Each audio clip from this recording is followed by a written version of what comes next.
Bon voilà, alors des fois j'ai envie de faire autre chose que des previews de cartes UFC et de parler d'autres sujets en rapport justement avec le MMA. Donc je me crée cette petite émission là pour parler de différents sujets.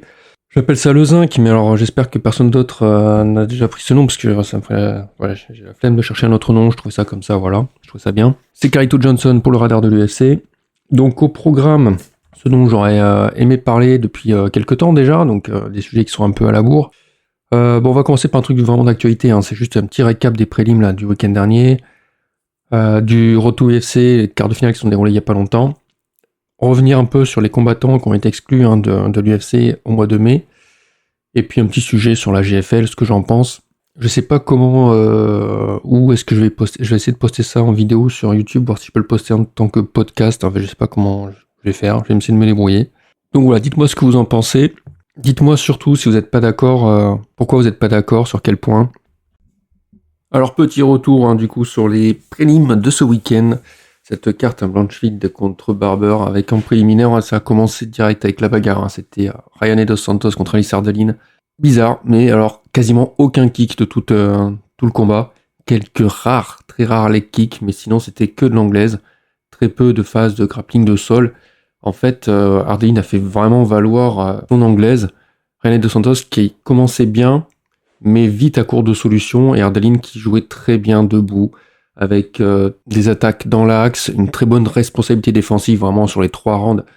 On voyait qu'elle esquivait, qu'elle se protégeait. Là où Ryan Dos Santos, on voyait qu'à la fin du combat, il n'y avait plus de défense, debout. Ryan Dos Santos a commencé à changer de stratégie, fin de deuxième round, on était plutôt sur des jabs, et on voyait essayer par tous les moyens de rentrer un large crochet du droit, mais ça ne passait pas. Quand elle commençait à travailler sur cette jab, d'ailleurs, intéressant, Alice Ardeline switchait, ça perturbait Ryan Dos Santos. Ryan Dos Santos qui tentait de faire autre chose, du coup, Ardeline repassait en droitière. Mais vraiment, ce travail où elle se penche vraiment sur sa gauche pour éviter les frappes et envoyer une combinaison derrière, ça pouvait être à distance, comme en dirty, pas mal de phases de dirty. Des fois, ça se rentrait dedans comme des béliers, puis après, ça ressortait. Dos Santos, quand elle a voulu chercher, du coup, à aller en grappling, à lutter, c'était ridicule. Il a fallu aller chercher le clinch, mais en clinch, Ardeline, très intéressant. C'était très rapide la façon dont elle a renversé d'ailleurs Dos Santos. Je pensais que ça serait beaucoup plus serré que ça, mais c'est vrai que là, Ardeline était largement au-dessus. Et pour ce qui est du sol, oui, à certains moments où Dos Santos faisait contrer sur ses amenés au sol, par Ardeline qui, du coup, c'est elle qui amenait Dos Santos au sol. On a vu un Ushimata et d'autres choses comme ça qui font que elle se trouvait tout de suite au-dessus, Ardeline, mais elle se relevait, elle voulait pas insister sur le sol.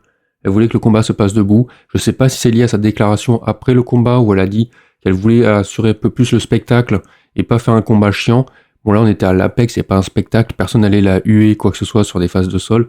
Ryan Dos Santos, ça va être beaucoup plus compliqué, je crois qu'elle va sortir du roster malheureusement. Après, pour le coup là elle perd ce combat par décision unanime, ce qui se comprend même si les 2 précédentes décisions, je trouve que ça pouvait s'apparenter à des vols. Là au moins c'est clair, c'est pour Ardeline. Ardeline qui va se relancer dans la course, alors pas de quoi s'affoler, je pense qu'elle atteindra jamais un top 15, en tout cas à l'heure actuelle, mais en tout cas c'est très intéressant. Et du coup, ça ravive mon intérêt. Je me dis là, peut-être que j'irai voir plus, j'aurais beaucoup plus envie de voir ces prochains combats, ouais. Notez d'ailleurs que c'est ce combat, le premier combat, donc Ardeline contre Dos Santos, qui a eu le bonus du combat de la soirée. Et rebelote juste derrière avec ce combat entre Bola Gioki et Michael Aswell qui s'est déroulé quasiment que en anglaise. Aswell qui prenait le remplacement de Markel Medeiros qui ensuite, alors si j'ai bien cru comprendre, se retire du combat pour en fait se retrouver sur la carte suivante. Bon, j'ai pas compris l'intérêt là. Michael Aswell qui avait échoué au Contender Series l'an dernier, finalement là se voit l'opportunité d'intégrer l'UFC, ce contrat, cadeau empoisonné, puisque bon, bien évidemment là c'est contre Bola Gioki, avec une boxe redoutable comme on a vu pendant la preview, mais finalement Michael Aswell qui fait une excellente prestation, je trouve, je m'attendais pas à ça de sa part. Il arrive très bien à s'adapter à Bola Gioki. Déjà, dès le départ, c'est lui qui va aller de l'avant, essayer de rompre les distances. On sait que Bola Gioki avait un avantage d'allonge sur ce match-up, donc pourquoi pas, bonne initiative de sa part. Il a un solide menton parce que Bola Gioki le ratait pas. Mais au final, Bola Gioki, par manque un petit peu de variété, laisse Aswell s'adapter, commencer à vraiment bien rentrer dans le combat, fin du premier round. Deuxième round, heureusement, Bola Gioki, des changements justement dans son jeu. Nouvel arsenal, on va travailler beaucoup plus sur les genoux et d'autres frappes, changer un peu le style. Ça déstabilise un peu Aswell. Aswell qui s'était bien sorti d'ailleurs en premier round sur les appuis de Bola Gioki qui étaient trop ancrés, ce qui fait qu'il arrivait très bien à le repousser avec des combinaisons qui déstabilisaient, qui faisaient perdre l'équilibre un petit peu à Bola Gioki. Là finalement, donc deuxième round, encore une fois, On se retrouve avec un Aswell qui finit par s'adapter, rentrer des très bonnes combinaisons. En fait, un pattern qui était très intéressant, le 2-1 et le side-step sur sa gauche, auquel Bolaji-Oki a mis beaucoup de temps à trouver une solution. Mais finalement, Bolaji-Oki trouve la solution. On arrive donc sur le troisième round. Et le troisième round, alors là, c'est Michael Aswell, signe de fatigue, il perd en précision, il perd en défense debout. Mais Bolaji-Oki ne trouve toujours pas de finish. On a vu de très bonnes phases de toute façon de part et d'autre, d'esquive, de frappe, parce que les deux s'attendaient très bien à voir ce qui allait arriver en face. C'est ça un peu le problème, c'est que ça tournait en rond en fait. Quelques phases de dirty au troisième round, liées à la fatigue. Décision des juges, les 3 juges, c'est 29-28 pour Bolaji-Oki. C'est exactement ce que j'ai vu. J'ai vu un deuxième round, moi, pour justement Michael Aswell. Donc très bonne entrée pour lui dans le roster, malgré que ce soit une défaite. Bolaji-Oki, alors là, voilà, malheureusement, je trouve que là, il manque quelque chose, quoi. Et il y a juste au début du deuxième round où Bolaji-Oki proposait autre chose, mais c'était juste au début du deuxième round. Après, non, c'est resté tout le temps la même chose, quoi. Je doute, en fait, que les deux apportent quelque chose de nouveau dans leur prochain combat, en fait. Par la suite, c'était assez rapide. Curto Lobo qui revenait de sa défaite contre Hernandez et Jordan Leavitt qui revenait d'une absence de la compétition depuis 1 an et demi dans la cage, MMA. Il avait fait une compétition de grappling l'an dernier. Mais bref, là, du coup, il revient. Olobo qui tente d'envoyer une frappe, Jordan Leavitt qui part tout de suite sur la lutte, qui arrive très bien à l'amener au sol, sauf que il essaie de prendre le contrôle sur le côté. Olobo tente de se relever, céder de la cage. Leavitt qui va transitionner vers le dos, mais seulement en moitié, il garde quand même un crochet sur la jambe pour l'empêcher de manœuvrer, pour empêcher Curto Lobo de manœuvrer. Et dès qu'il a l'occasion, hop, le suplex, on renvoie Curto Lobo au centre de la cage au sol, pour l'écarter de la cage, très bien exécuté. C'était impressionnant, c'était propre. Vraiment très propre, Jordan Leavitt, là, sur ses phases de grappling. Olobo qui a de nouveau tenté de se relever, Leavitt qui en profite pour placer une anaconda choke. Ça roule des deux côtés, Olobo qui tente de rouler, et à un moment, on voit que Olobo, du coup, il cherche à se défendre. Mais vite, Leavitt se rend compte que Olobo a perdu connaissance, il signale à l'arbitre arrête le combat. C'était assez rapide, en moins d'une minute 30, c'était plié. Bon retour gagnant pour Jordan Leavitt, Olobo qui malheureusement, voilà, c'est triste à dire, mais il y a quand même des limites pour lui à l'UFC. 2 fois qu'il arrive à rentrer à l'UFC, mais une fois dans le roster, c'est dans le ventre mou et c'est pas facile. Combat suivant, Nascimento qui a raté la pesée contre Fio, donc du coup, flyweight, on s'attendait à un combat en grappling, c'est ce qu'on a eu. Nascimento qui cherchait quelques frappes debout, mais tout de suite un Fio qui va chercher la lutte, qui finit par l'amener au sol. Premier round, voilà, en contrôle. Deuxième round, voilà, on a le coin de Nascimento qui conseille de gérer la distance et d'envoyer des kicks. Ça part quand même en lutte, ça part quand même au sol, mais Nascimento qui trouve le moyen de se retrouver en position dominante. Vraiment, là, il y a une chose, c'était incroyable, cette façon qu'il a avec Fio dans son dos, le détacher, faire tomber au sol et se retrouver dans sa garde et ensuite de travailler dessus. Un excellent maintien au sol de la part de Nascimento. Le deuxième round est pour lui. Et au troisième round, encore une fois, Nascimento qui cherche avec ses kicks, ses front kicks, garder la distance, suivre les conseils de son coin. Mais voilà, ça repart encore en lutte. Et Nascimento, encore une fois, qui prend la position dominante. Et Fio, à mon avis, qui doit s'en vouloir. Parce que Nascimento ne lâche rien, en fait. Il reste sur cette position. Il va chercher les menaces de soumission et les frappes. Et c'est un peu tout le problème, un petit peu de ce match-up. C'est très intéressant comme travail au sol. Mais voilà, difficile de s'attendre à une soumission. On voyait très bien, dès qu'un combattant allait à l'initiative, allait engager quelque chose en termes de soumission, tout de suite, forcément, l'adversaire le voyait venir, le sentait venir et s'en défendait. Étant donné qu'ils avaient un niveau égal au sol, en grappling, les deux s'annulaient. Donc voilà, c'était 3 rounds comme ça, c'était intéressant, mais voilà, pas de finish. On reste donc sur une décision 29-28, tout à fait normale pour Nascimento. Et c'était le 4e combat et dernier combat de cette carte préliminaire. Petit détour par le Cage Warriors avec Nicolas Leblond, le français là qui combattait en flyweight, contre le brésilien Matheus Browns. Mes impressions, c'était pas extraordinaire, vraiment. Je suis un peu désolé de dire ça, mais c'est vrai qu'on était sur un Nicolas Leblond qui avait envie de se battre et tout, mais qui ne savait pas comment faire. Voilà, pour résumer, en règle générale, c'était ça. Qui manquait d'outils, qui ne savait pas comment s'y prendre. Et j'ai trouvé aussi, malheureusement, qu'il n'était pas aidé par ses coachs, parce qu'il gueulait, mais il gueulait juste d'y aller. Genre d'y aller, vas-y, on va en avant. Sauf qu'il n'y avait rien de technique, sachant que la moitié de la salle était soit italienne, soit anglophone, et que son adversaire en face était brésilien. Donc, je veux dire, autant dire clairement, voilà, fais ça, telle technique. Là, juste pour dire vas-y, ouais. Par contre, gros point positif, le sol de Nicolas Leblond. À ce niveau-là de compétition, c'est quand même quelque chose d'impressionnant. Ouais, c'est pas parfait, hein. On sent que voilà, il va travailler beaucoup sur les transitions, les tentatives de soumission avec, on sent qu'il y a un skill set, hein, un arsenal assez varié, d'ailleurs, à ce niveau-là. Après, bon, forcément, il y a des choses où c'est pas très adroit. Il laisse quand même la place à son adversaire, il laisse du jeu, mais voilà, les transitions, c'est quand même très rapide, très vive. On sent l'intention qu'il y a derrière en plus. Donc voilà, il est très menaçant au sol. À l'offensive, il reste dangereux. Voilà, après tout le reste debout, punaise, je comprends pas, quoi. Putain. T'es gaucher, t'envoies pas un seul middle en garde ouverte, il y a pas un seul kick, il envoie pas un seul kick, va falloir l'envoyer faire un stage, là, c'est pas possible. Les options qu'il y a debout, il fait rien. Alors certes, on voyait qu'au niveau de la longe, c'était pas ça, on sentait que... Mais bon, ce qu'il fait, c'est qu'il va cadrer, acculer son adversaire, et à partir de là, une fois que l'adversaire est de dos à la cage, il y a rien, quoi. Alors certes, chercher à lutter, mais lutter, c'était super, quoi, extraordinaire. Je parle pas de son passé, hein. Il est, oui, ceinture noire de judo, ça je comprends que c'est pas facile à adapter au MMA, c'est vraiment une situation très particulière, on peut le faire. Quand il descend dans les jambes, des fois c'est justement poussé par le fait que il faut que je fasse quelque chose, donc il le fait, mais c'est pas forcément bien placé au bon moment. Il y a d'autres moments, voilà, on l'a vu, hein, va y avoir sûrement des highlights sur les slams, hein, quand il slame son adversaire, ça c'est par contre, c'est impressionnant. Voilà, mais debout, il y a des choses, pour moi, c'est pas normal. Alors en plus, un moment, troisième round, quand c'est son adversaire qui s'avance sur lui, bon, il recule.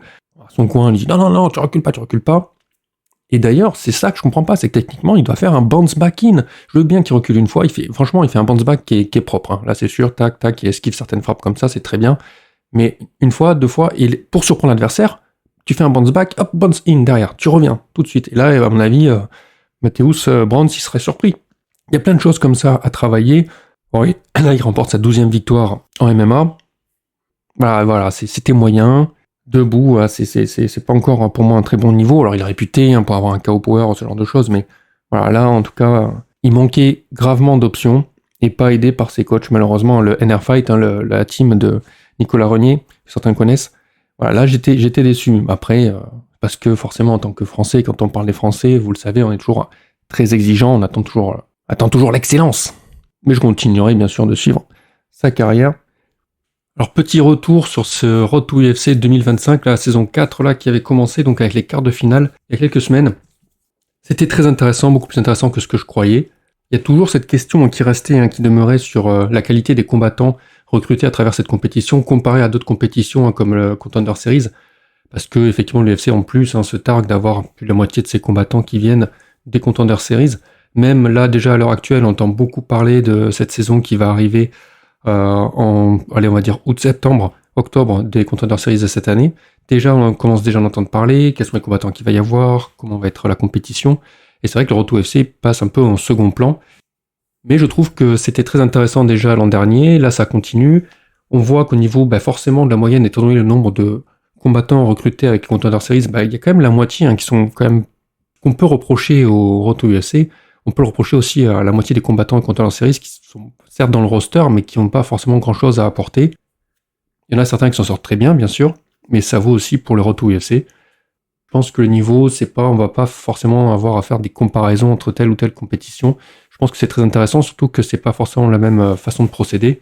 Les Contender Series, on est vraiment sur une prestation où il faut tout donner et vraiment impressionner le boss dans le premier round et essayer d'avoir le finish pour avoir le contrat, parce qu'il y a une décision, une victoire en fait ne ramène pas forcément un contrat. Alors qu'à l'opposé, Road to UFC, c'est vraiment un tournoi. C'est très intéressant comme format. On va avoir en mai les quarts de finale, en août les demi-finales, et puis en novembre, ça va être les finales. Et le gagnant des finales a le contrat. Un peu comme au TUF où les finalistes ont le contrat. De très bonnes choses, en tout cas, très prometteuses pour cette année au Road to UFC concernant les catégories Flyweight et Featherweight. J'ai beaucoup plus de retenue concernant les catégories Bantam et Lightweight. D'ailleurs, il n'y a que ces 4 catégories-là qui sont représentées cette année. Les demi-finales auront lieu à Shanghai le 22 août. C'est le vendredi en fait, et ça sera au même endroit que l'UFC Fight Night qui aura lieu effectivement à Shanghai également. Le lendemain, le samedi, je ferai forcément une preview de cet événement, des 2 événements d'ailleurs, en temps voulu. Mais en soi, ça me pose déjà un petit problème, c'est-à-dire que jusque-là, en tout cas l'an dernier, c'est vrai que c'était à l'Apex à Las Vegas, ce qui fait que les combattants venaient en terrain neutre. Ici, les combattants chinois seront à domicile. Je sais qu'en Occident, on ne s'en rend pas compte, mais il ne faut pas négliger la fanbase chinoise autour de ces combattants. Ils soutiennent vraiment leurs athlètes. D'ailleurs, si vous étiez attentif, vous aurez pu le remarquer déjà à l'UFC à Macao de novembre dernier. Il y a des stars chinoises à l'UFC. Elles font pas grand bruit, mais ça reste des stars, et surtout au niveau du public régional, le public chinois. Et c'est des noms qui ont déjà fait leur place à l'UFC, tout comme certains jeunes combattants, on l'a vu là au quart de finale, qui arrivent et qui ont déjà une fanbase en fait. Donc le pari de l'UFC d'aller miser sur le marché chinois, ça prend, et ça fonctionne bien. Je pense qu'on aura confirmation lors de cet événement à Shanghai du coup, fin août. Autre chose que je voudrais souligner par rapport à cet événement, par rapport à cette compétition, c'est vraiment l'ouverture qu'il y a aux combattants australiens. Les combattants venant de la région Océanie, du continent Océanie, sont également présents du coup sur cette compétition. Ils sont vraiment même très présents. Mais je pense pas que ce soit quelque chose d'isolé, je pense que ça vient en général depuis 1 an, je remarque qu'il y a beaucoup de recrues qui viennent d'Australie et d'Océanie en général. Il y a un renouveau des combattants dans cette région-là, il y a quelque chose qui se passe. À l'heure actuelle, je trouve que c'est trop tôt pour juger vraiment du niveau et de savoir s'ils sont vraiment prometteurs ou pas au sein du roster, qu'est-ce qu'ils vont vraiment apporter, jusqu'où ils vont aller. Et j'étais surpris de voir autant de combattants australiens être inscrits là pour le retour UFC au quart de finale. Petit point sur les combattants là, qui ont quitté l'UFC, qui sont sortis du roster. Déjà chez middleweight, Bruno Silva, 5 défaites consécutives, une seule victoire sur les 8 derniers combats. En plus, dernier combat, la défaite là, l'UFC 315 contre Marc-André Barriault, alors qu'il avait raté la pesée. Il se fait finir en moins d'1 minute 30. Chez flyweight, Jimmy Flick. Jimmy Flick, pas mal de victoires par soumission, on le sait, mais pas mal de défaites par KO TKO. Le pauvre, lui, 4 défaites sur ses 5 derniers combats. Dernière défaite, c'était contre Machnell. On a Dominique Cruz qui a raccroché les gants, bien sûr. Des problèmes de santé, le pauvre. Dernier combat en date, c'était 2022. C'était défaite contre Marlon Vera. On lui souhaite plein de bonnes choses pour la suite. Flyweight, on en a parlé récemment, Carlos Hernandez. Voilà, je disais, voilà, c'est un combattant moyen. Bon, il a 10-5 en carrière. Là, le parcours à l'UFC, assez difficile. Il était rentré en 2021 par les Contender Series. Et ça va alterner victoire-défaite, victoire-défaite, victoire-défaite. La dernière défaite contre Yosung Park, ça n'a pas pardonné. Je pense pas que ce soit une renégociation de contrat.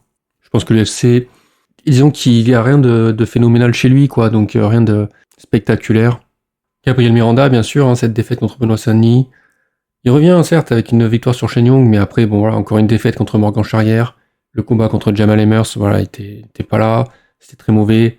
Pareil, je pense pas que c'est une renégociation de contrat. Je pense que là, c'est la porte de sortie pour lui. La Roumaine, Diana Belbita, 15-10 en carrière. Difficile pour elle à l'UFC. Beaucoup de défaites.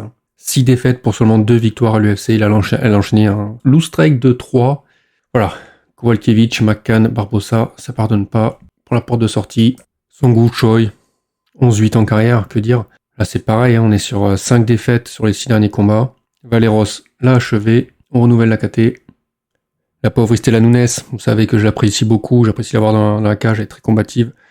Elle met du cœur à l'ouvrage, mais malheureusement les résultats sont pas là. Ça a été très mauvais, même si elle peut avoir bonne prestation, c'est vraiment... Il y avait un manque de fight IQ ces derniers combats qui fait que, bon, pas grand chose à attendre d'elle pour la suite malheureusement. Lucas Alexander, pareil, mauvais résultat. Kolan Lofran, je suis un peu surpris parce que certes, c'est pas non plus de bons résultats, mais il proposait quand même quelque chose dans laquelle je pense qu'il y avait quand même un public pour Kolan Lofran. C'est toujours plaisant à regarder. Bon, c'est dommage qu'il soit exclu du roster comme ça. Je sais pas s'il reviendra un jour. Je sais pas dans quelle organisation il va continuer, peut-être, puisqu'il vient des Cage Warriors, si je dis pas de bêtises. Est-ce qu'on le reverra sur la scène européenne? Pedro Falcao qui sort du roster. Je suis assez partagé cette décision, disons que à l'UFC, combat contre Victor Hugo, il perd en décision. Il est solide sur le décision de grappling contre Guzman, mais voilà, derrière il perd encore contre un Victor, c'est Victor Henry cette fois-ci. 2 défaites à l'UFC, il a 0-2, hop, il sort. Je sais pas, peut-être je pense qu'il aurait fallu lui donner quand même un dernier combat, une dernière occasion de montrer quelque chose. Cortavius Romus, ça a été rapide. Cortavius Romus, voilà, combattant arrivé au Contender Series l'an dernier en août. Un combat 3 mois après contre Bolaños, il perd à décision. Ensuite un combat là en avril, il rate la pesée contre Changoli, j'en parlais, voilà. Cortavius Romus, Contender Series, il se bat par un adversaire qui vient d'Eroto UFC. Il se fait finir en 2e round. L'UFC ne lui a pas laissé vraiment de 3e chance. Ce qui peut se comprendre. Brad Tavares, qui est entré à l'UFC en 2010, dernier combat, il bat Gérald Merchert. Et là, je pense que c'est la retraite. Il y avait quand même pas mal de défaites, mais bon, Dricus du Plessis, Bruno Silva, Grégory Rodriguez, Joe Young Park. Certes, la victoire contre Chris Weidman, ok, d'accord, en 2023, mais cette victoire contre Gérald Merchert à la décision. Mais voilà, c'est fini, je pense, pour lui, l'UFC. Il sort 37 ans. Voilà. Il était coaché par Eric Nicksick, je sais pas, il vient de l'Extrême Couture, je sais pas ce qu'il va faire par la suite. Brad Tavares, bonne continuation. Dan Argueta, un parcours compliqué. Champion de la LFA, il arrive à l'UFC, il perd contre Damon Jackson. Ce qui peut se comprendre, Damon Jackson c'est quand même quelqu'un, vraiment combattant solide.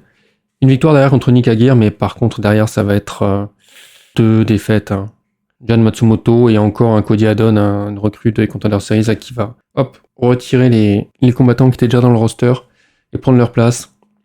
Sachant que contre Cody Haddon, il avait raté la pesée, lui aussi. Une défaite, donc là ça fait 2 défaites. Une seule victoire en fait sur les 5 derniers combats, et même une seule victoire sur ses 6 combats à l'UFC. Donc c'est la porte de sortie pour Dan Argueta. Notre Français Kevin Jousset, 10-4 en carrière, qui sort de l'UFC. Champion du X à l'époque avant d'entrer à l'UFC. C'est bien parce qu'il a ses 2 victoires à l'UFC quand il arrive, surtout celle contre Kenan Song. Je vous invite à revoir ce combat, très intéressant. Par contre derrière, il se fait dominé par Brian Battle. Et ensuite, il ne montre rien. Il est complètement hors de son combat contre Jonathan Mikalev.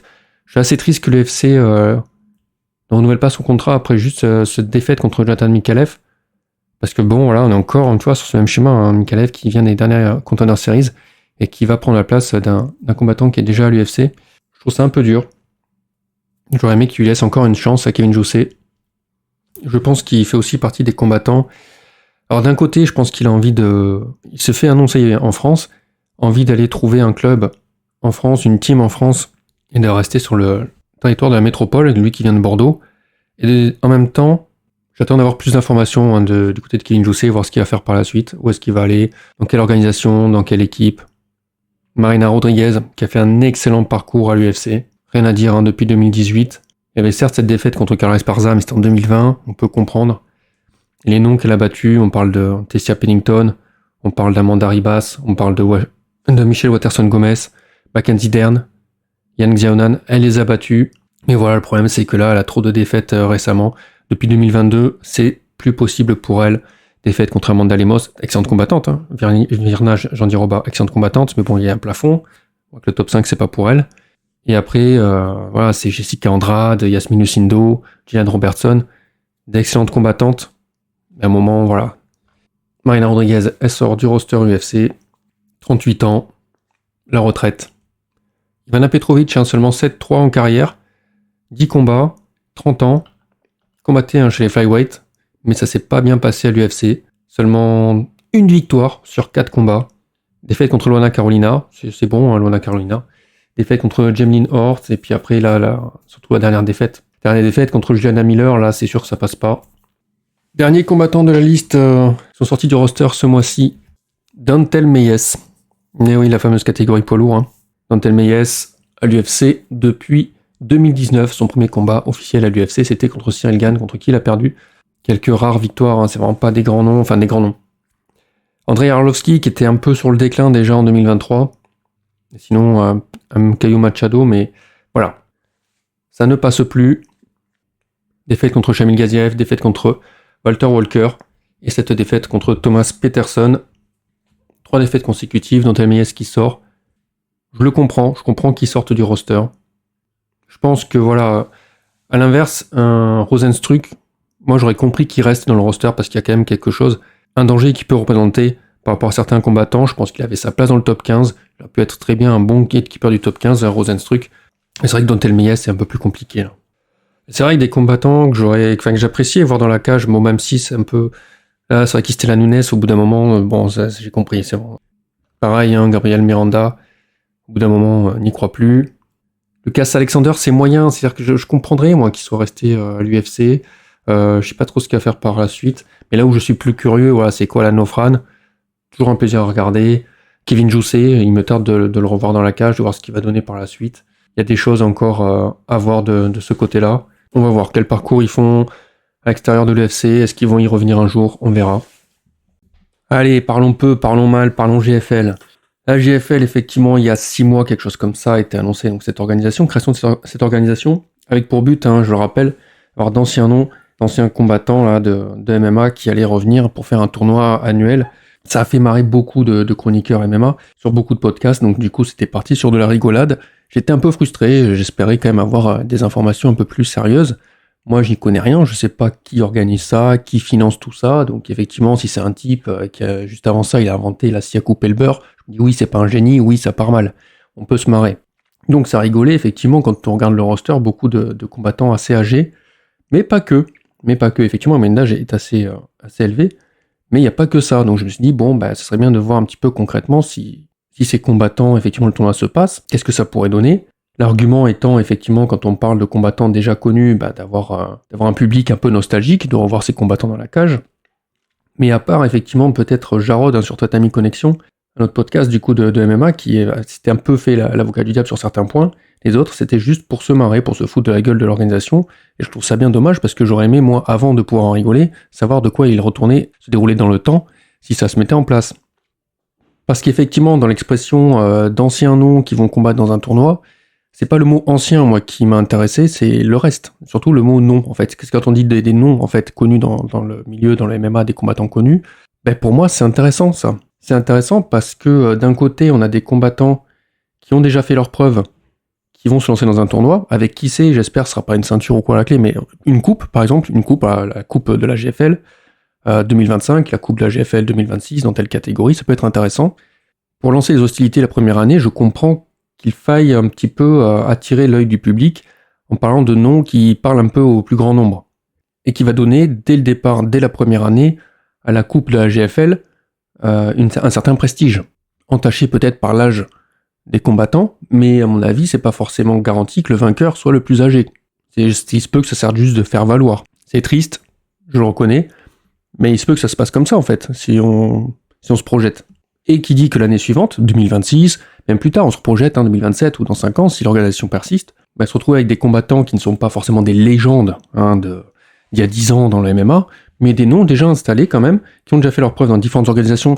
Parlons d'organisations à l'échelle internationale, d'anciens champions de la PFL, ou alors, on va parler de l'UFC par exemple. Faut admettre qu'un combattant sur son CV, quand il est inscrit, voilà, je combats à l'UFC, c'est déjà un peu plus prestigieux que un combattant qui va combattre au Brave, un combattant de la LFA. On se dit, l'UFC quand même, voilà, grosse organisation. Donc déjà, en soi, avant même d'être un combattant avec un nom reconnu, qui va attirer, qui va faire une grande publicité autour de lui, je sais pas, il y a un côté déjà, c'est un nom, il a fait ses preuves, voilà, ça c'est un combattant de l'UFC qui ne fait plus partie de l'UFC pour telle ou telle raison, et qui va combattre là, pour ce tournoi, il va essayer de récupérer la coupe de la GFL. Parce que si on regarde en fait sur des combattants qui sortent d'organisations comme l'UFC, il y a des combattants qui ont déjà fait leurs preuves, il y en a certains qui sont même arrivés jusqu'au top 15, top 10 de leur catégorie, qui sortent de l'UFC et pas qui sont forcément âgés. On voit récemment des noms qui sont encore sortis, mettons Taylor Lapillus, Kevin Jousset pour les Français, mais si on parle de Matheus Nicolò, moi j'ai envie de le voir combattre encore dans la cage, CJ Vergara, voilà, je pense que il y a des combattants comme ça qui ont encore de quoi montrer plein de choses. Regardez, même Mokaev, même si on sait pourquoi il est sorti de l'UFC, mais pourquoi pas, Mokaev, il est sorti de l'UFC, invaincu, il était dans le top 10 je crois, mettons, il se dit cette année je sais pas où aller, je vais faire une année où je vais faire la GFL, je fais mon petit tournoi, et avec un peu de chance je gagne la coupe, et après je vais voir un peu pour renégocier mes contrats ailleurs, mettons que la GFL finisse par avoir un certain prestige dans 2, 3, 4 ans, mais ça peut être des candidats potentiels en fait, si ton contrat s'arrête fin de l'année, tu sais que l'année suivante tu peux peut-être t'inscrire pour une draft pour le tournoi de la GFL, ça te permet de rester actif, d'être dans une compétition qui risque d'être quand même assez disputée, et qui sait, pourquoi pas, si encore des combattants un peu plus âgés, d'aller combattre des combattants qui sont encore des noms, et d'accrocher ce nom-là à ton palmarès. C'est déjà le cas à l'intérieur de l'UFC. À l'intérieur de l'UFC, il y a des combattants qui sont entre 38, 40 ans, tout ça, on sait que voilà, leur prime est passé, mais ils sont encore dans l'organisation, et il y a toujours des jeunes loups qui arrivent et qui se disent « Ouais, moi je vais accrocher ce nom-là à mon palmarès. » Ouais, on va pas se mentir. Le format tournoi au début me chagrinait, mais finalement, en fait, c'est peut-être une bonne idée. Faut juste que, voilà, quand on veut se lancer dans cette histoire de GFL, pour un combattant, il vaut mieux que ça tombe au bon moment, quoi. C'est-à-dire qu'une fois que les inscriptions sont closes pour l'année, c'est-à-dire qu'il va falloir attendre 1 an pour s'inscrire. Mais sinon, en soi, pourquoi pas? Parce que deviennent, finalement, ces combattants qui sont encore très prometteurs, qui ont encore des choses à montrer, mais qui finalement ne font plus partie d'une organisation comme l'UFC, ils vont partir dans d'autres organisations qu'on connaît déjà, mais qui vont être un petit peu moins prestigieuses. Maintenant, ça dépend aussi beaucoup. On préférait des conditions financières, mais je ne sais pas quelles sont les conditions financières proposées par la GFL. Mais en attendant, tu as un tournoi qui est garanti sur 1 an, tu sais que tu vas combattre. Et peut-être des noms aussi, soit comme toi, qui sont encore très prometteurs, soit des noms qui résonnent déjà à l'international auprès du grand public. Parce que cette histoire de tournoi, ça pourrait très bien être appliqué, par exemple, par l'UFC. L'UFC, là, quand il lance le Road to UFC, on est sur un tournoi, je trouve que c'est très bien fichu, parce que fin de printemps, on va avoir les quarts de finale. Au niveau de l'été, on va avoir 4 mois plus tard, 5 mois plus tard, on va avoir les demi-finales. Et puis encore 4 mois plus tard, on va avoir la finale. Je trouve ça bien si ça se fait sur chaque continent, par exemple. Amérique du Sud, Europe, Asie, Océanie, Afrique, pourquoi pas, se lancer à la conquête du marché africain. Bien sûr qu'il faudrait une structure sur place à chaque fois sur chaque continent de l'UFC pour accueillir ces événements. Mais pourquoi pas, voilà. On arrive chaque mois, on va dire en février, on va avoir les quarts de finale du Road to UFC Amérique du Sud, qui vont se passer, je sais pas moi, au Brésil. La semaine suivante, quart de finale Road to UFC à tel endroit, pour remplacer les Apex. Pas besoin d'avoir autant d'Apex, ok, très bien, tu réduis ton roster, tu vas devenir beaucoup plus sélectif à l'entrée à travers un tournoi. Pareil pour les demi-finales, et ainsi de suite pour les finales. Et puis il y a cette histoire aussi de coach avec des équipes, tout ça, avec les drafts en fonction des pays et tout. Je trouve ça un peu bancal. Pas que ce soit le top comme système là, je pense que c'est assez secondaire dans l'organisation de leur tournoi et de la structure. Pas forcément ce qu'il y a de plus vendeur a priori. Si on devait avoir un truc dans le genre, alors ça serait vraiment pure imagination, là on est vraiment dans la fantasmagorique. Ça pourrait être un tournoi, on prendrait sur certains clubs des recrues prometteuses, et dans une autre structure on ferait la même chose, voilà, sur chaque continent à peu près. Et peut-être une espèce de championnat avec des points sur les victoires, ce genre de choses, ou j'en sais rien, un tournoi. Et voilà, ça pourrait être peut-être dans l'imaginaire un truc où on aurait 4 recrues qui viendraient des Fighting Nerds, 4 recrues qui viendraient de l'ATT, 4 recrues de chez Nicolas Haute, 4 recrues, je sais pas, des City Kickboxing. Hop, là, dans un tournoi. Et puis à la fin de l'année, voilà, on regarde le truc. Non, mais ouais, ça serait un truc comme ça, mais ce serait des combattants qui sont recrutés déjà à la base dans leur club, et les coachs les connaissent bien, et voilà, vont travailler sur ce genre de profil, ce genre de compétition, quoi. Mais c'est une espèce d'interclub à l'échelle internationale. C'est pas forcément révolutionnaire, mais bon, je pense que voilà, une Gym Fight League plutôt qu'une Global Fight League, ça serait autre chose, quoi, complètement. Je pense que dans ce délire-là, il y aurait déjà des supporters, mais bon, ce serait un peu trop local peut-être. Voilà, donc il faudrait peut-être un championnat européen et après une espèce de truc mondial. Mais bon, punaise, ça devient déjà trop compliqué pour moi en fait. C'est juste que la façon dont s'organisent les compétitions de MMA à l'heure actuelle font paraître ces idées-là complètement farfelues et ridicules. Mais c'est une autre façon en fait de penser la compétition, une autre façon de penser aussi, comment dire ça, les supporters locaux par rapport à des combattants locaux, et à les voir combattre, les voir affronter en termes un petit peu de nations ou de continents, ou alors simplement d'équipes.